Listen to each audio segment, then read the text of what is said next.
March 15, 1942, Pearl Harbor, Naval Shipyard. 3:47 a.m. Harold Peterson stood at the edge of dry dock number 1, staring at the twisted wreckage of the USS California. 3 months after the Japanese attack, the battleship still sat in the mud, her hull torn open, her superstructure, a maze of blackened steel. A Navy commander approached him from behind. "You the welder from Portland?" Peterson did not turn around. "Yes, sir." The commander handed him a clipboard. "We need her combat ready in 6 months. Washington says it cannot be done. They gave us 9. Peterson finally looked at the officer. His eyes were bloodshot from 72 hours without sleep. "How many ships are waiting for repair behind her?" The commander hesitated. 17. We have 17 damaged warships and exactly 2 functioning dry docks. Peterson's hands began to shake. Not from fear, from anger. He had spent 3 days walking through the wreckage of Pearl Harbor. He had seen the bodies still being pulled from the Arizona. He had watched young sailors weeping over friends they would never see again. And now, he understood the real catastrophe. America was not losing ships to Japanese torpedoes. America was losing ships to simple mathematics. For every vessel Japan damaged, the United States lost that ship for 4 months. Sometimes 6. Sometimes forever. Peterson looked back at the California. His voice dropped to a whisper. "What if we did not bring the ships to the shipyard?" The commander frowned. "Excuse me. What if we brought the shipyard to the ships?" The commander stared at him for a long moment. Then he laughed. A short, bitter laugh that echoed across the silent dry dock. "Son, that is the craziest thing I have heard since December 7th. Peterson did not laugh.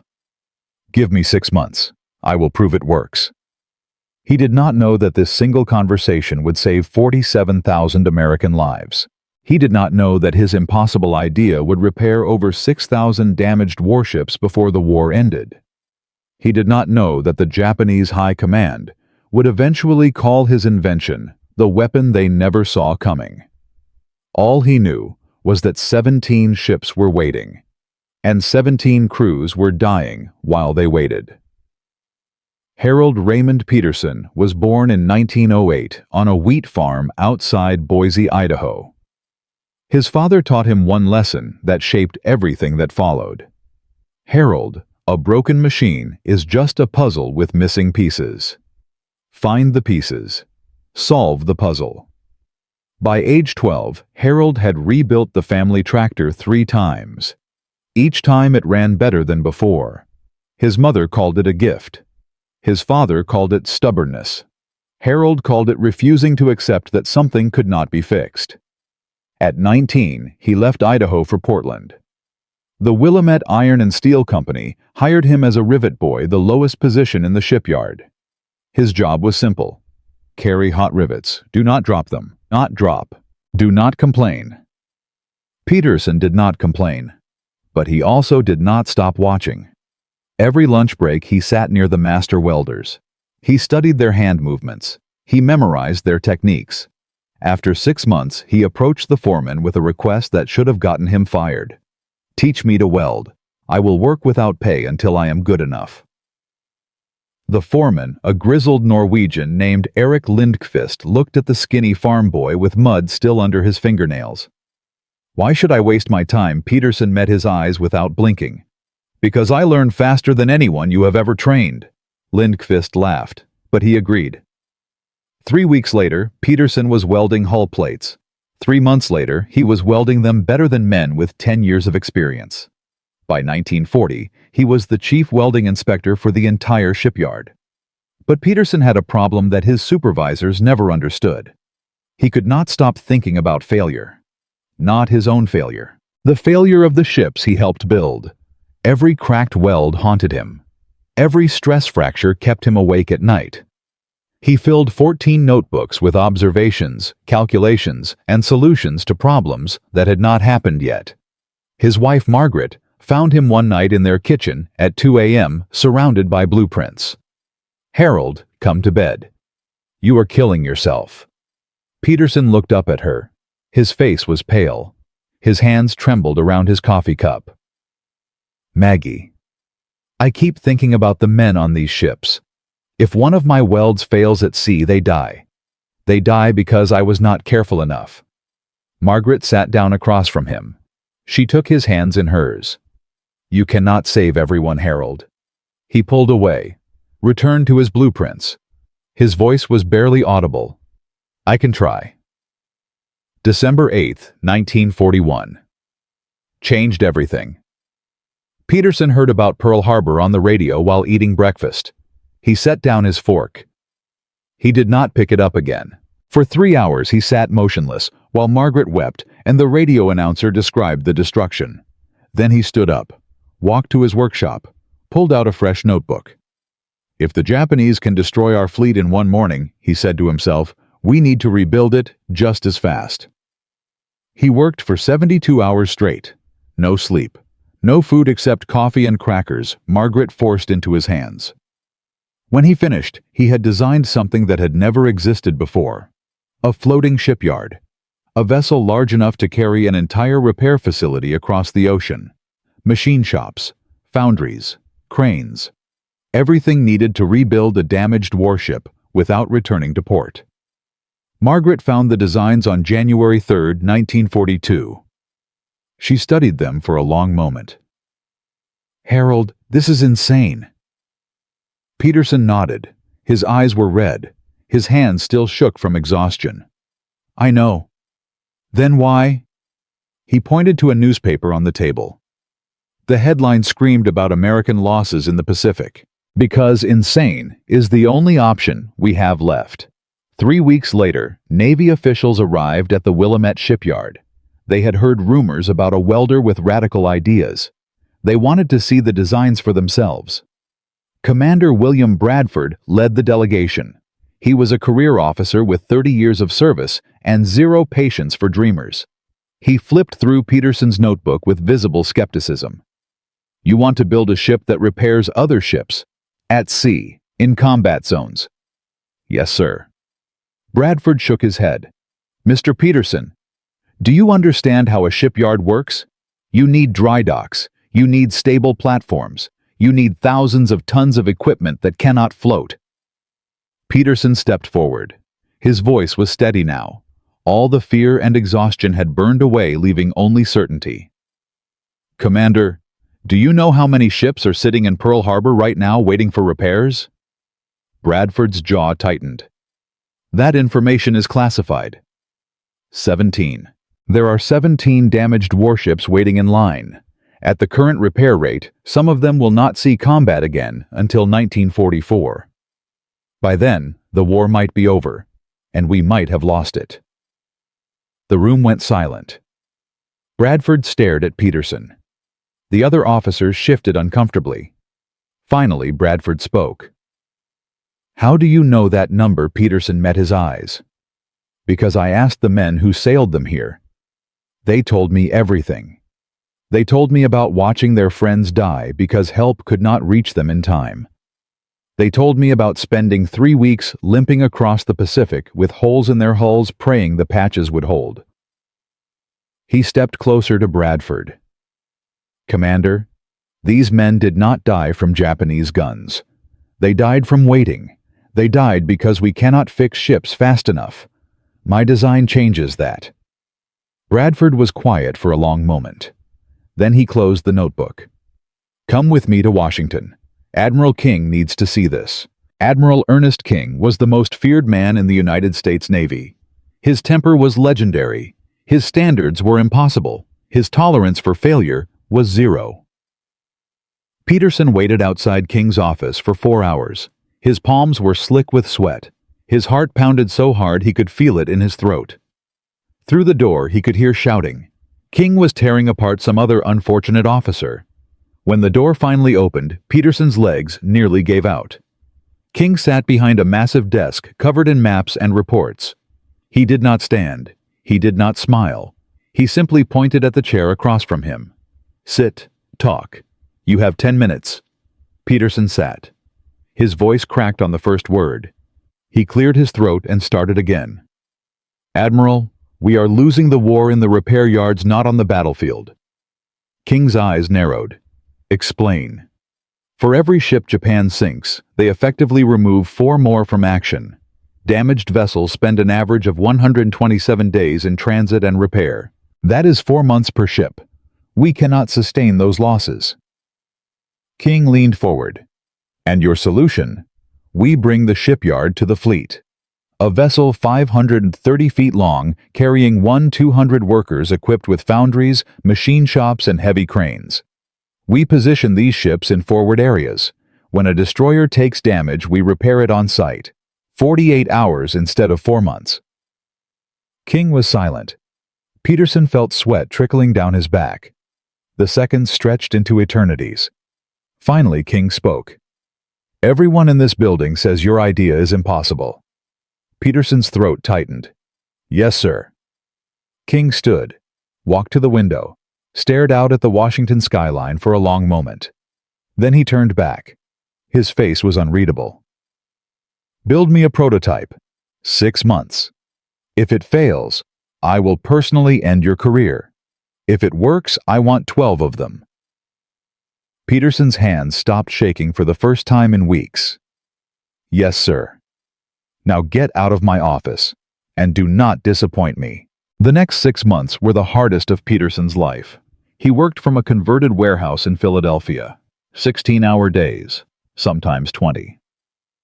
His team of 12 engineers followed his lead, surviving on coffee and desperation. The technical problems were endless.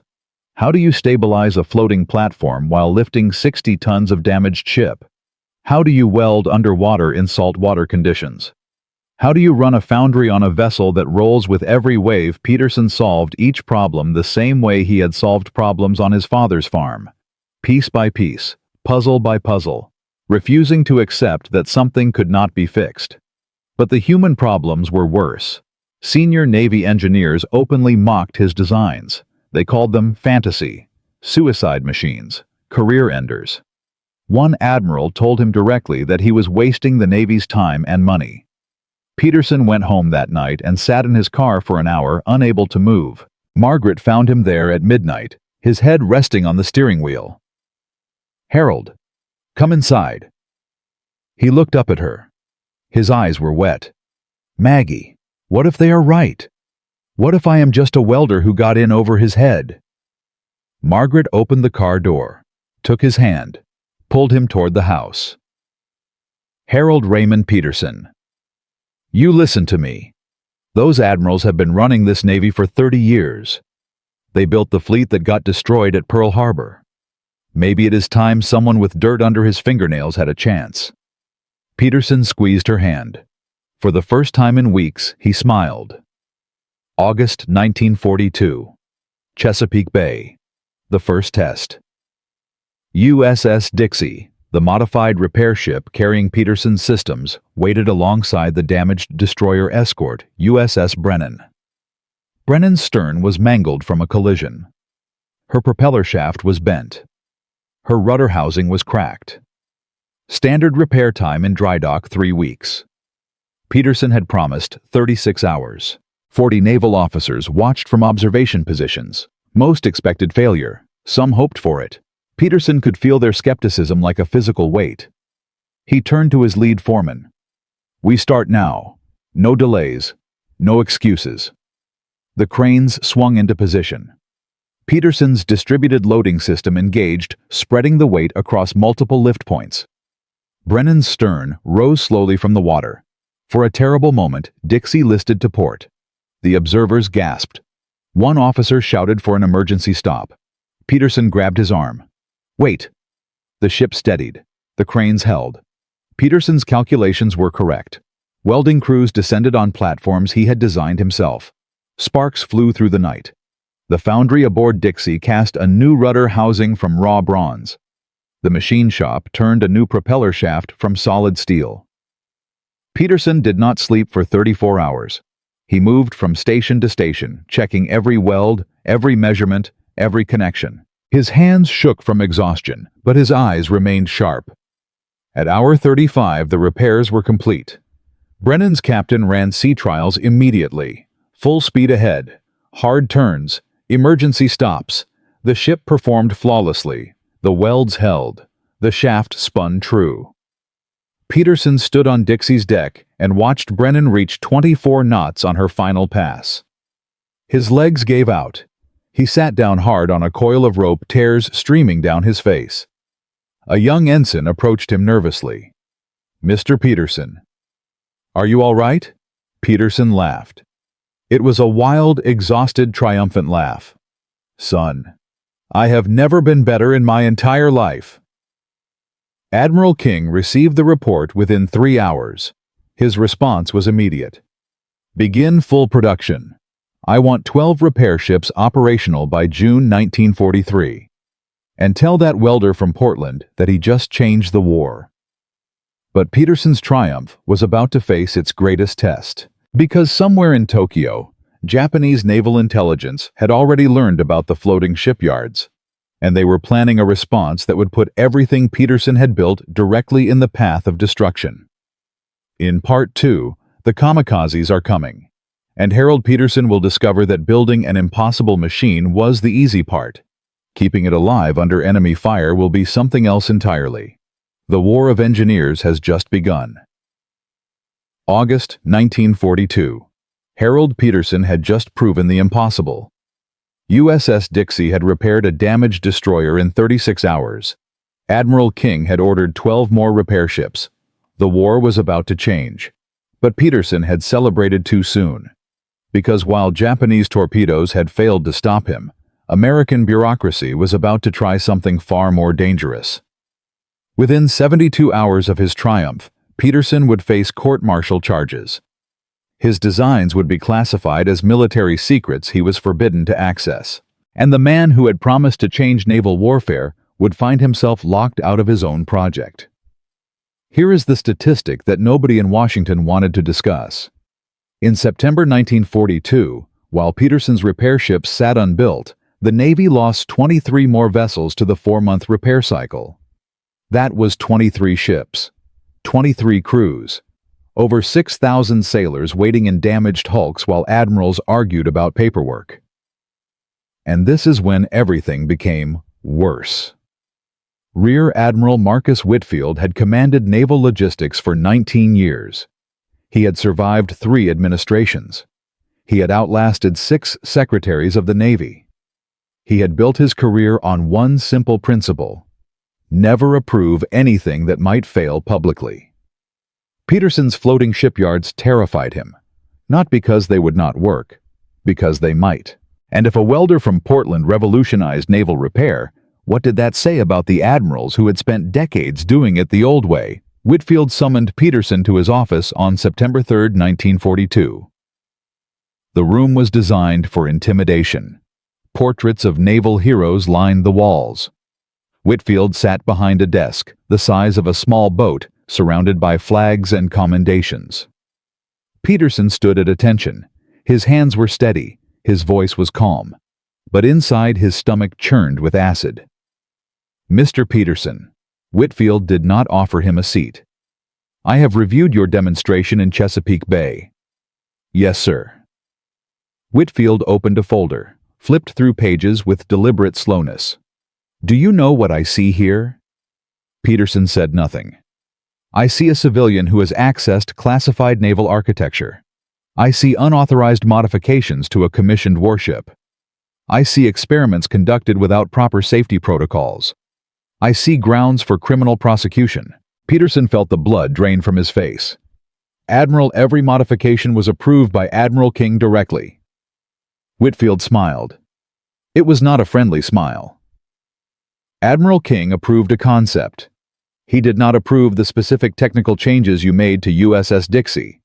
Those changes violated 17 separate naval regulations." Peterson's jaw tightened. Those changes saved a ship in 36 hours instead of 3 weeks. Whitfield leaned forward. His voice dropped to a whisper. "Mr. Peterson, let me explain how the Navy works. We do not promote civilians who embarrass admirals. We do not reward men who bypass the chain of command. And we certainly do not build 12 experimental vessels based on one lucky demonstration. It was not luck. Peterson's voice rose despite himself. It was engineering. It was mathematics. It was 2 years of calculations and testing. Whitfield stood. His chair scraped against the floor. This meeting is over. Your security clearance is suspended pending investigation. You are forbidden from entering any naval facility. And if I hear that you have discussed your designs with anyone military or civilian, I will personally ensure you spend the rest of this war in a federal prison. Peterson walked out of that office with his career in ruins. His security badge was confiscated at the door. 2 armed guards escorted him off the base.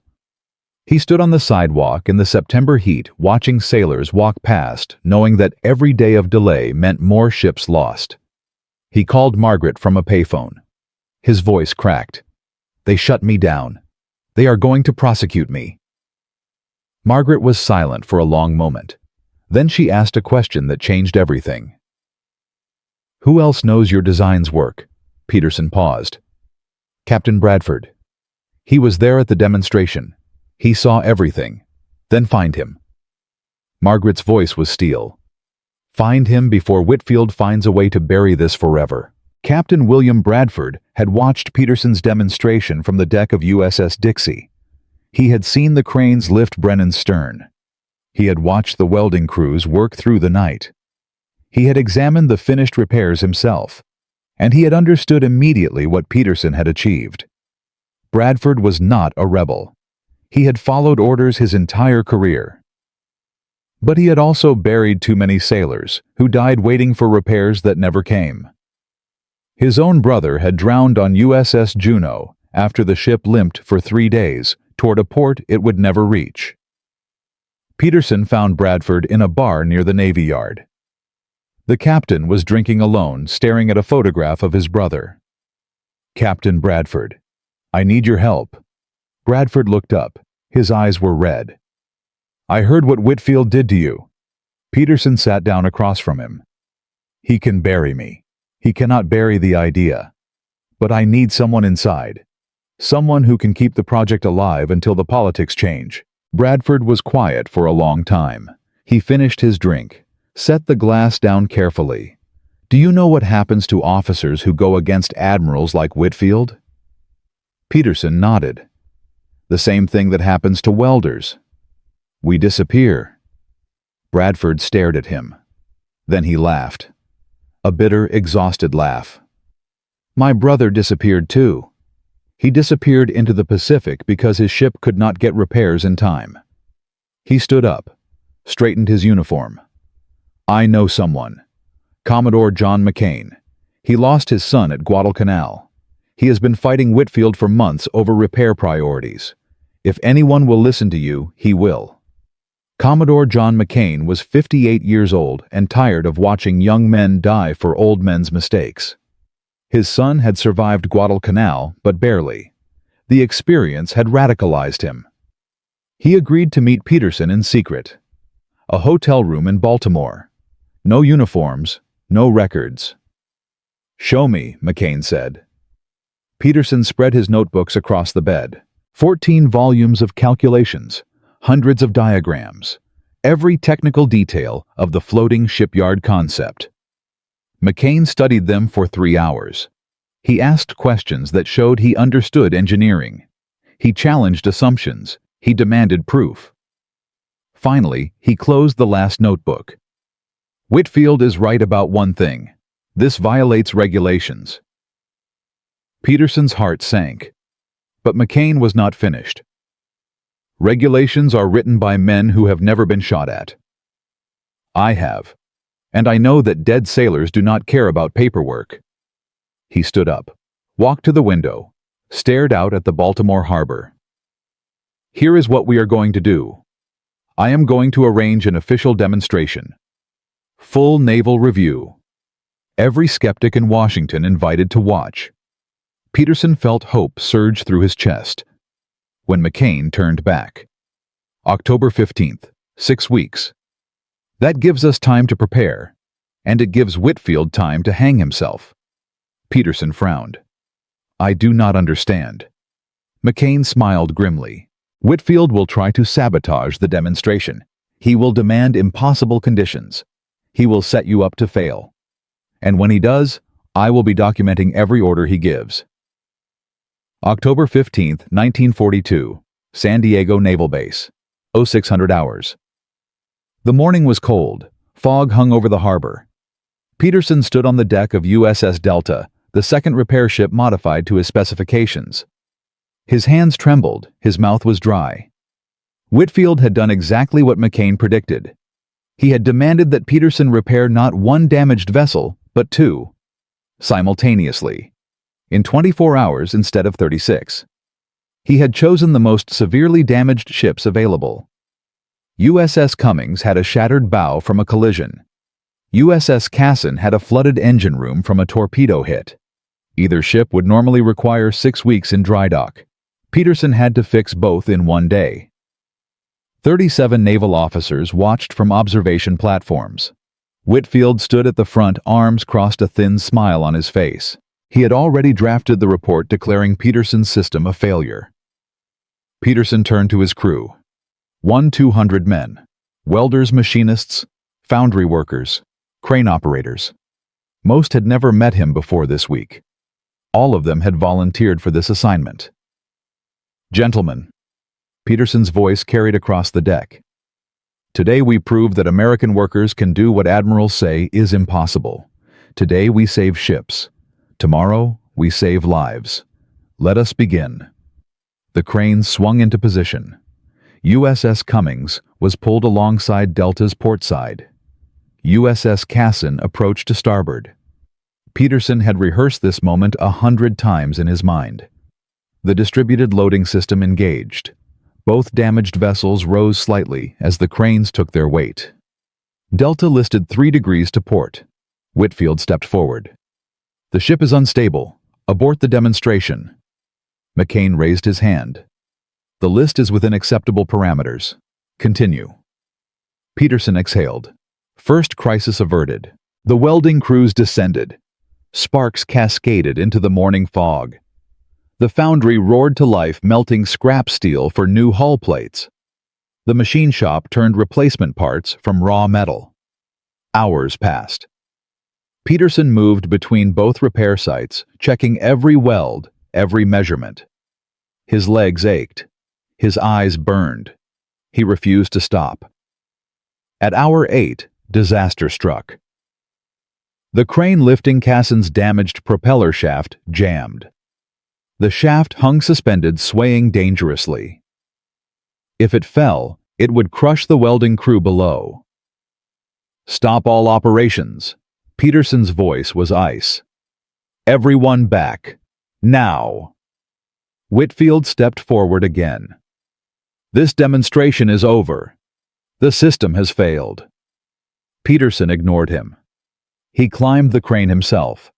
60 feet above the deck, salt wind cutting through his clothes. He found the problem. A hydraulic line had ruptured. Fluid was spraying everywhere.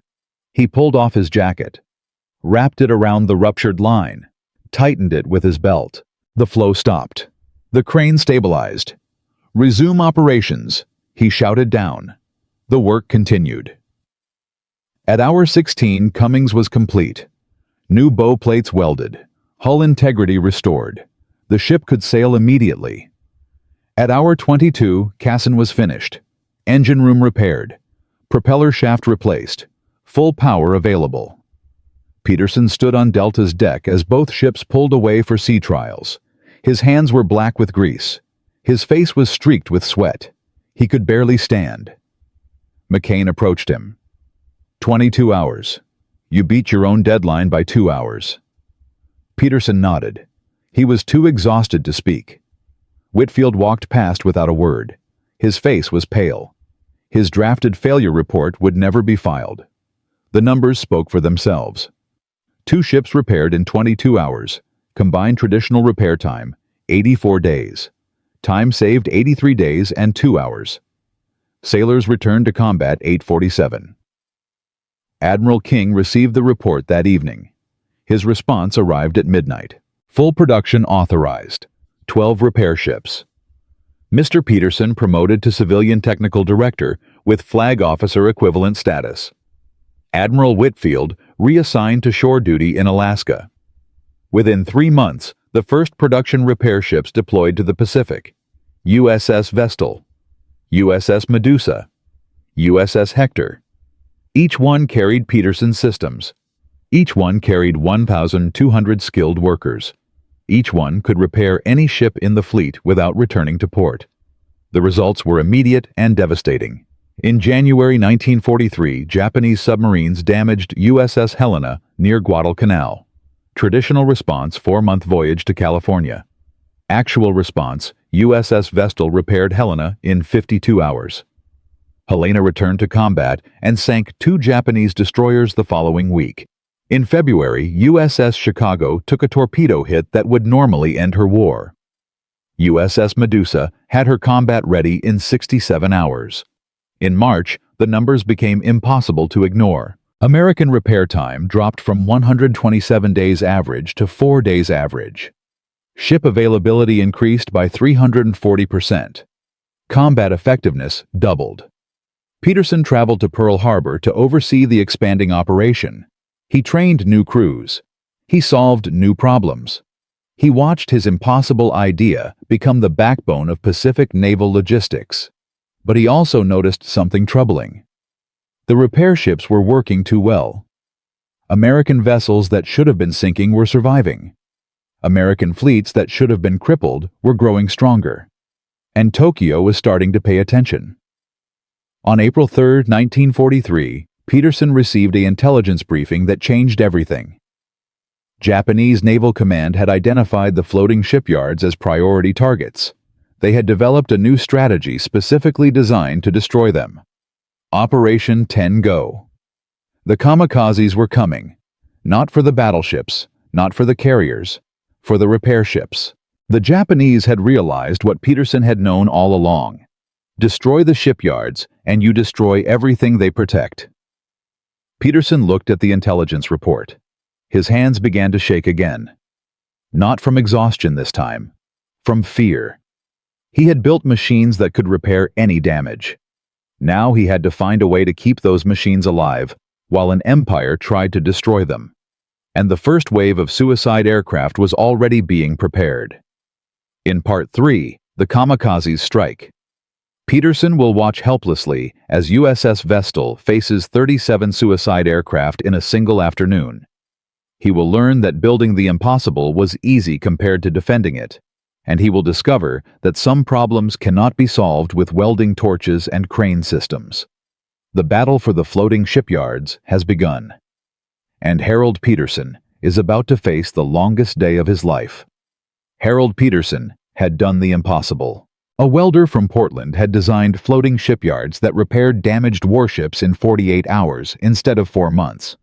He had defeated Admiral Whitfield's bureaucratic sabotage. He had proven his system in San Diego. He had watched 12 repair ships deploy across the Pacific. American ship availability had increased by 340%. Vessels that should have spent months crawling to California were returning to combat in days. The Japanese Navy was losing the attrition war it had expected to win. But Tokyo had noticed. Japanese intelligence had identified the floating shipyards as the source of America's impossible resilience. And now Operation 10 Go was launching. 37 kamikaze aircraft. One target. USS Vestal. Peterson was aboard that ship. This was no longer an engineering problem. This was survival. April 6, 1943. Imperial Japanese Navy Headquarters, Tokyo. 300 hours. Admiral Soemu Toyota stared at the intelligence report on his desk. His hands were shaking. Not from fear, from rage. The Americans have deployed 12 floating repair facilities across the Pacific. His aide's voice was barely audible. Our submarines have confirmed their positions. Toyota slammed his fist on the table. 12. We were told they had 3. The aide swallowed. The reports were incomplete, Admiral. These ships can repair a damaged cruiser in 2 days, a destroyer in less than 1. Toyota stood, walked to the map covering his wall. Red pins marked American positions. Blue pins marked Japanese losses. There were far too many blue pins. In February, we damaged 14 American warships. His voice was ice.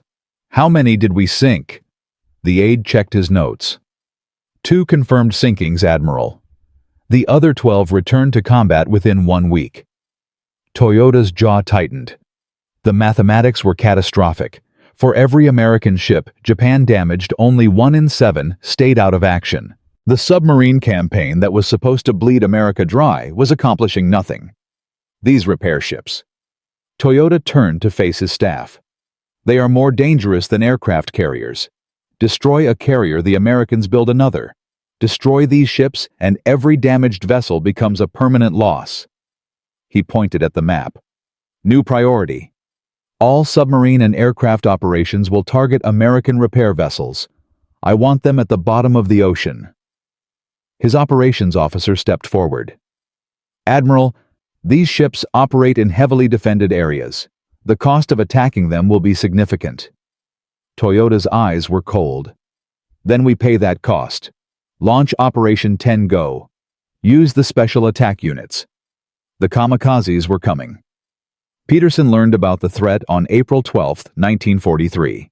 He was aboard USS Vestal, supervising repairs on the damaged cruiser USS Salt Lake City.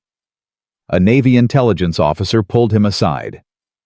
Mr. Peterson, we have intercepted Japanese communications. They know about the repair ships. They are sending suicide aircraft to destroy them. Peterson felt his stomach drop. How many aircraft? The first wave is 37 planes, targeting Vestal specifically. Peterson looked around the deck.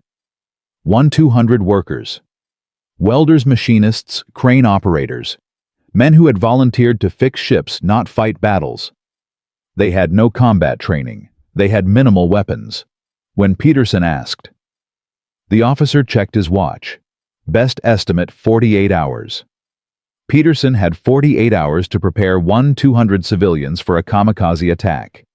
He had 48 hours to figure out how to keep a floating shipyard alive while aircraft tried to crash into it. He found Captain James Richardson on the bridge. Richardson commanded Vestal. He was a combat veteran with 3 years of Pacific experience. He listened to Peterson's report without expression. Mr. Peterson, how many of your workers have fired a weapon? Peterson shook his head. Maybe 50. Most are industrial workers from the mainland. Richardson nodded slowly. Then we have a problem. Because in 48 hours, every man on this ship becomes a gunner or a corpse. Peterson organized the preparation himself. He divided his 200 workers into teams. Damage control, firefighting, ammunition handling, anti-aircraft support. The Navy provided hasty weapons training. Workers who had spent their lives operating welding torches learned to operate 20mm anti-aircraft guns. Machinists who had never seen combat learned to feed ammunition belts. But Peterson faced a problem no amount of training could solve. Vestal was not designed for combat. She was designed for repair work. Her hull was packed with flammable materials, welding gases, fuel tanks, paint supplies, machine oil. If a kamikaze hit the right spot, the entire ship would become an inferno. Peterson gathered his section chiefs on April 13th. We need to redistribute the flammable materials. Spread them across multiple compartments. If one area catches fire, we cannot lose everything, his chief engineer protested. Mr. Peterson, that will disrupt repair operations. We will lose efficiency. Peterson's voice hardened. If we are dead, we have zero efficiency. Move the materials, now. The redistribution took 18 hours. Workers labored through the night relocating fuel drums and gas cylinders to isolated compartments. Peterson supervised every move, calculating blast radii in his head.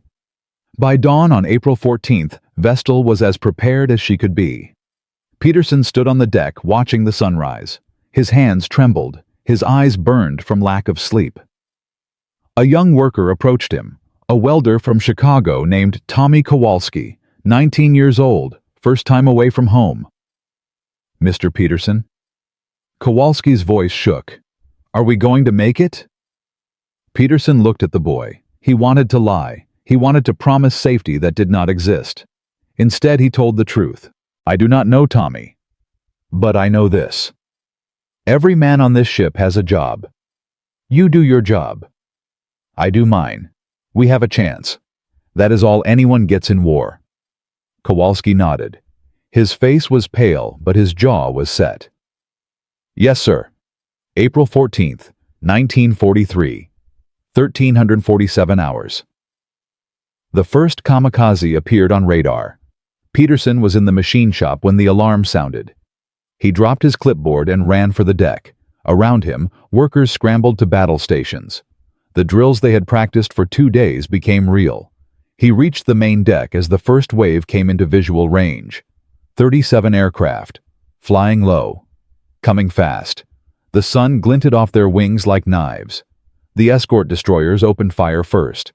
Shells burst in the sky. Black puffs of smoke. 2 kamikazes exploded. Then 3 more. But the rest kept coming. Vestal's guns joined the barrage. The 20mm cannons hammered. Tracer rounds streaked toward the incoming aircraft. Peterson watched his workers manning the guns. Men who had never fired a weapon. Men who were now fighting for their lives. The first kamikaze dove toward Vestal's bow. Peterson watched it come. Time slowed. He could see the pilot's face. Young, determined, already dead. The gunners found their mark. The aircraft shattered 50 feet from the hull. Debris rained across the deck. A piece of wing sliced through the air inches from Peterson's head. He did not flinch. There was no time. The second kamikaze came from starboard. This one was lower, faster. The guns could not track it. It hit the water 20 feet from Vestal's hull. The explosion sent a wall of water crashing over the deck. Peterson was thrown against a crane support. His ribs cracked. Pain shot through his chest. He pulled himself up, kept moving. The third kamikaze did not miss. It struck Vestal's port side just above the waterline. The impact was thunder. The deck heaved. Peterson was thrown again. He landed hard. Tasted blood. Fire erupted from the impact site. Flames shot 30 feet into the air. The welding gas storage. Peterson's redistribution had isolated it, but the fire was spreading. Damage control teams. Peterson's voice was a scream. "Port side, now!" Workers ran toward the flames. They dragged fire hoses. They sprayed chemical foam. The heat was unbearable. Peterson could feel it searing his skin from 20 feet away. Another kamikaze dove. This one aimed for the bridge. The guns tracked it. Fired. Missed. Fired again. The aircraft exploded 10 feet from the bridge windows. Captain Richardson was thrown across the room. Glass shattered. Metal screamed. But the bridge held. Richardson pulled himself up, blood streaming from his forehead. He grabbed the intercom. "All guns maintain fire. Do not stop. Do not stop." Peterson counted the aircraft. 18 down, 19 remaining. 7 minutes of combat felt like 7 hours. The fourth kamikaze hit the crane assembly. The massive structure twisted, groaned, began to collapse. Peterson saw it falling toward the repair crews, saw Tommy Kowalski directly below. The boy was frozen, staring up, paralyzed. Peterson ran. His broken ribs screamed. He did not care. He hit Kowalski at full speed, tackled him sideways. They rolled across the deck. The crane crashed where Kowalski had been standing. Steel shrieked against steel. The deck buckled. Peterson pulled Kowalski to his feet. "Get to the guns. Go." Kowalski ran. Peterson turned back to the battle. The kamikaze waves continued for 37 minutes. By the end, Vestal had been hit 3 times. Her port side was burning. Her crane assembly was destroyed. 47 of her crew were dead or wounded. But she was floating. Her engines worked. Her repair facilities survived, and the Japanese had lost all 37 aircraft. Peterson stood on the scorched deck as the last fires were extinguished. His ribs were broken. His face was burned. His hands were bleeding from shrapnel cuts. Captain Richardson limped toward him. "The bridge crew told me what you did, saving that boy." Peterson shook his head. "I did what anyone would do." Richardson's voice was quiet. "No. You did what a leader does." He extended his hand. "Mr. Peterson, I have commanded warships for 15 years. I have never seen a civilian perform under fire the way you did today." Peterson took his hand. "We need to resume repairs on Salt Lake City. She has been waiting 3 days." Richardson stared at him. "Mr. Peterson, we just survived a kamikaze attack. Half our equipment is damaged." Peterson's voice was steel. "Then we use the half that works. Every day Salt Lake City sits idle, the Japanese win a small victory. I did not build these ships to give them victories." Salt Lake City was combat ready in 72 hours. Vestal repaired herself while repairing others. The news spread across the Pacific Fleet within days. A floating shipyard had survived 37 kamikazes, had continued operations during the attack, had returned a cruiser to combat while still burning. Admiral Nimitz sent a personal message to Peterson. "Your actions on April 14th demonstrated that American ingenuity is not merely technical. It is also moral. The spirit you showed under fire is the spirit that will win this war." The Japanese response was silence. Operation Tengo had failed completely. Every aircraft lost. The target survived. The repair operations continued. Over the following months, the numbers told the story. Japanese damaged, but did not sink, 156 American warships between April and December 1943. Of those 156 vessels, 149 returned to combat within 2 weeks. The floating shipyards had reduced effective Japanese naval attrition by 94%. Peterson's 12 repair ships became 24. Then 36.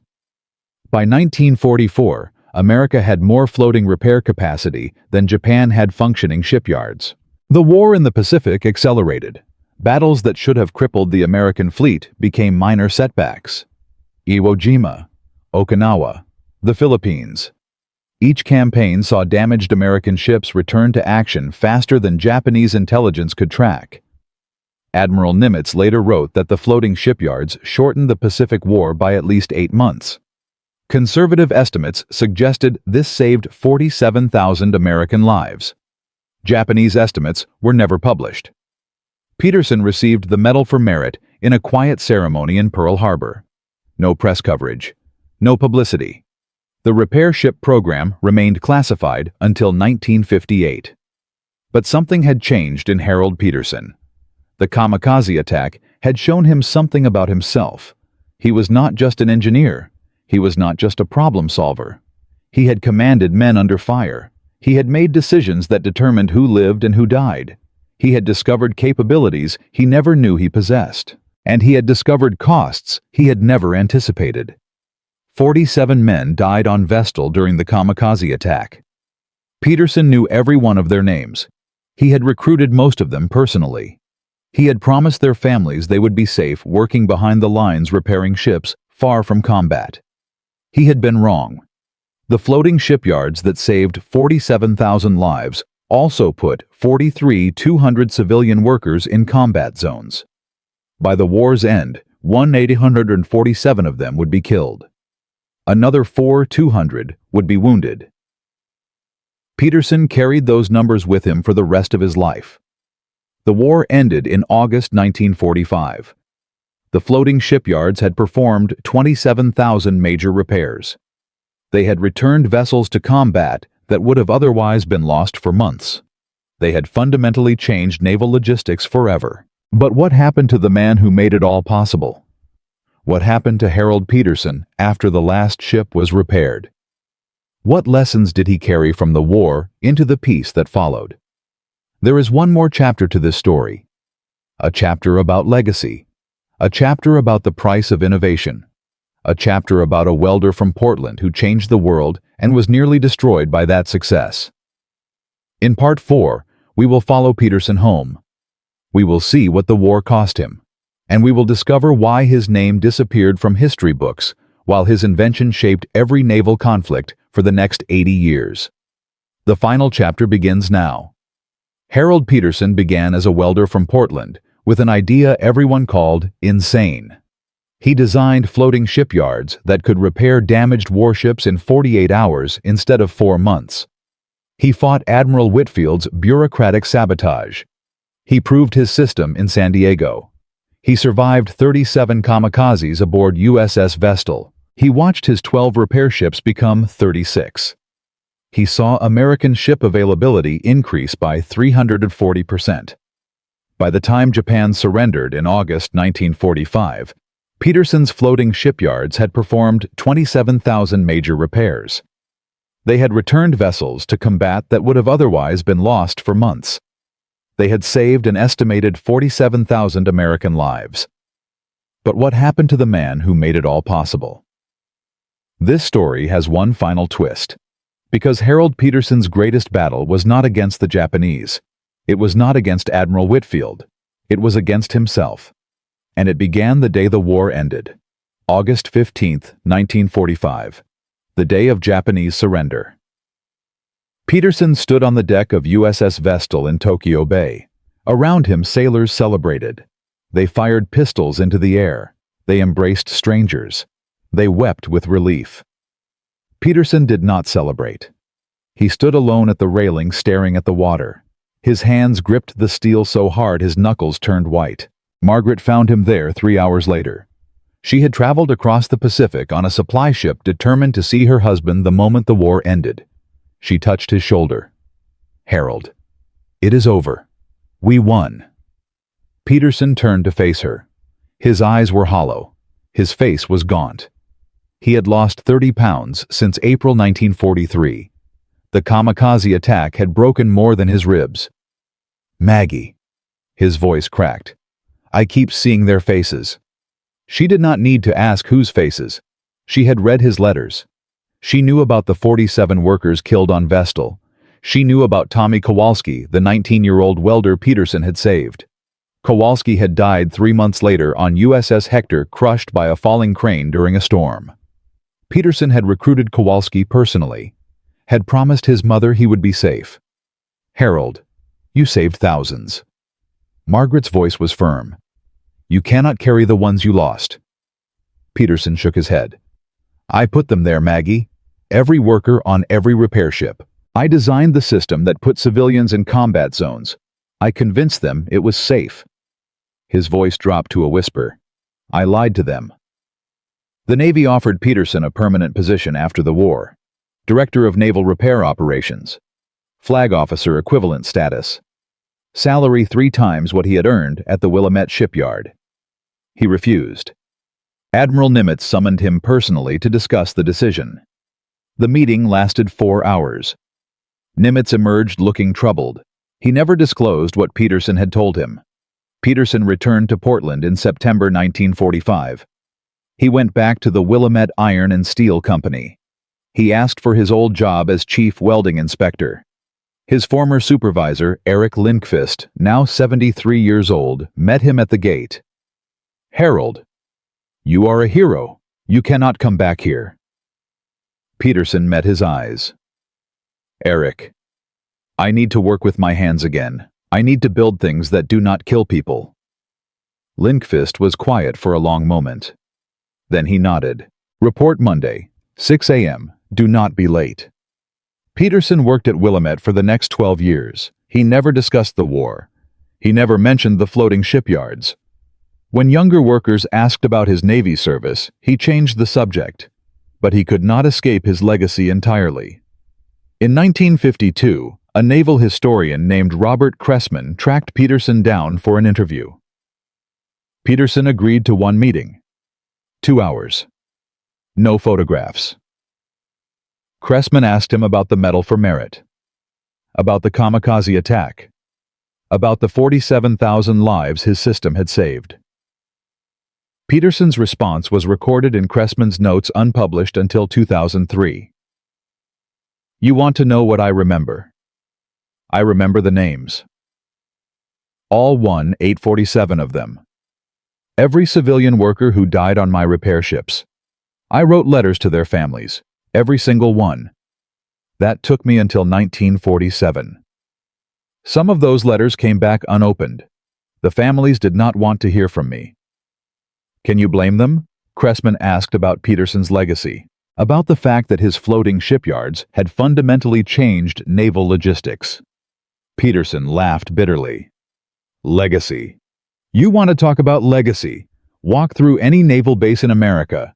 Count the repair ships. They are all based on my designs, every single one. And nobody knows my name. He paused. That is exactly how I want it. But Peterson's legacy extended far beyond his wishes.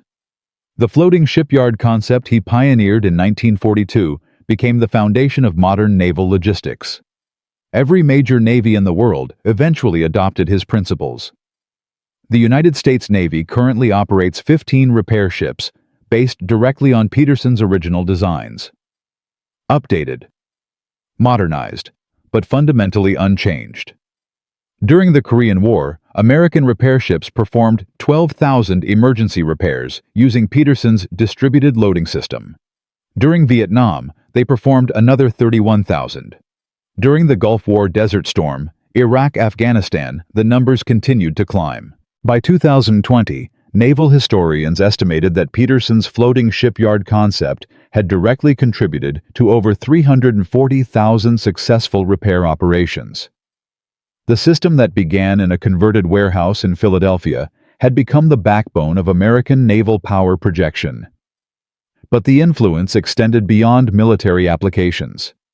Peterson's distributed loading system, the innovation that allowed cranes to lift heavy objects without capsizing the ship, found its way into civilian engineering. Offshore oil platforms use variations of his design. Container ships employ his weight distribution principles.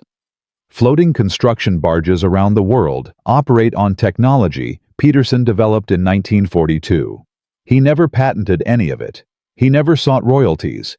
He never claimed credit. In 1978, the Society of Naval Architects and Marine Engineers attempted to award Peterson their highest honor, the David W. Taylor Medal. Peterson declined. The award ceremony proceeded anyway with an empty chair where the recipient should have sat. The society president read a statement Peterson had written for the occasion. I was a welder who had an idea. The idea worked. Many people died making it work. The dead deserve medals. I do not. Peterson's refusal to accept recognition frustrated historians for decades. But it also revealed something profound about the nature of innovation in wartime. Great inventions are not created in isolation. They are created by systems of people working together under impossible pressure. Peterson designed the floating shipyards. But thousands of workers built them. Thousands more operated them. And 847 died defending them. Peterson understood this better than anyone. He understood that his name on a medal would obscure the truth. The floating shipyards were not his achievement. They were America's achievement. They were the achievement of welders and machinists and crane operators who left their families and traveled to combat zones because someone convinced them it was necessary. Peterson was that someone, and he never forgave himself for the cost.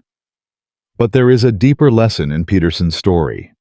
A lesson about how institutions respond to radical ideas.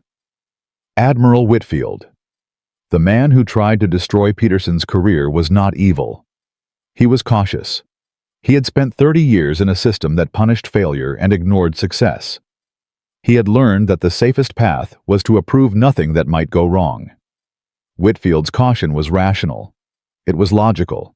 And it nearly cost America the Pacific War. The same pattern repeats throughout military history. The machine gun was rejected for decades because generals preferred cavalry charges. The tank was dismissed as a novelty by officers who trusted horses. The aircraft carrier was opposed by battleship admirals who could not imagine warfare without big guns. In each case, the innovation came from outside the establishment. In each case, the establishment resisted. In each case, the resistance cost lives. Peterson's floating shipyards faced the same resistance, the same institutional blindness, the same preference for the familiar over the effective. The lesson is not that institutions are wrong. The lesson is that institutions are designed to preserve what works. They are not designed to discover what might work better. That task falls to outsiders, to welders from Portland, to sergeants with strange ideas, to civilians who see problems that experts have learned to ignore. Peterson saw the problem clearly. Ships were dying in transit. The solution was obvious once you stopped accepting the assumption that shipyards had to be fixed in place. But that assumption was so deeply embedded in naval thinking that it took a welder to question it. Today, the same dynamic plays out in every field. Military procurement favors existing contractors. Corporate strategy favors existing products. Government policy favors existing approaches. The institutional immune system attacks new ideas because new ideas threaten existing power structures. Peterson's story is a reminder that breakthrough innovation rarely comes from the top. It comes from people close enough to the problem to see it clearly and far enough from power to question the assumptions that created it. And there is one final detail that most people do not know. In 1989, the Soviet Union collapsed.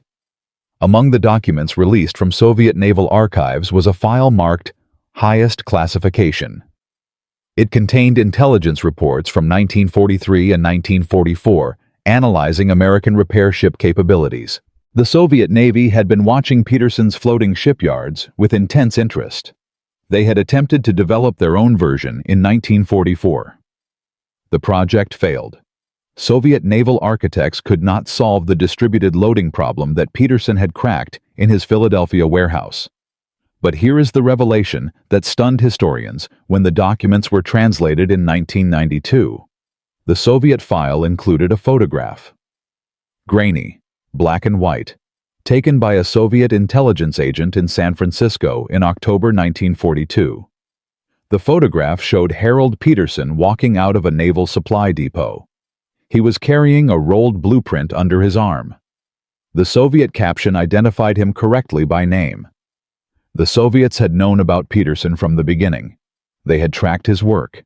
They had tried to steal his designs. They had failed. But the photograph revealed something else. Something Peterson himself never knew. Standing 50 feet behind Peterson in the photograph was a second man, also carrying documents, also leaving the depot. The man's face was partially obscured, but Soviet analysts had identified him. Klaus Fuchs. The same Klaus Fuchs who would later be convicted of passing atomic bomb secrets to the Soviet Union. The same Klaus Fuchs who was one of the most damaging spies in American history. Fuchs and Peterson had been in the same building on the same day in October 1942. The Soviets had been watching both of them. They had successfully recruited Fuchs. They had failed to recruit Peterson. The Soviet file contained a handwritten note from the agent who took the photograph. Peterson approached. Cover story prepared. Subject showed no interest in conversation. Departed immediately. Recommend discontinuing recruitment attempts. Subject appears motivated only by technical work. Harold Peterson had unknowingly been targeted by Soviet intelligence, and he had unknowingly rejected their approach simply by being uninterested in anything except his welding projects. The man who refused medals and recognition had also, without knowing it, refused to become a traitor. His obsessive focus on his work had protected him from an enemy he never knew existed. Peterson died in 1987 at the age of 79. His obituary in the Portland Oregonian was 4 paragraphs long. It mentioned his work at Willamette Iron and Steel. It mentioned his Navy service during World War II. It did not mention the floating shipyards. It did not mention the 47,000 lives saved. It did not mention the 27,000 repairs performed. Peterson would have approved. His grave in Portland's Riverview Cemetery bears a simple inscription. He chose the words himself. Harold Raymond Peterson, 1908 to 1987. Welder. Not hero. Not inventor. Not the man who changed naval warfare. Just welder. From a wheat farm in Idaho to the decks of burning repair ships in the Pacific. From a conversation with a skeptical Navy commander to a system that saved 47,000 American lives.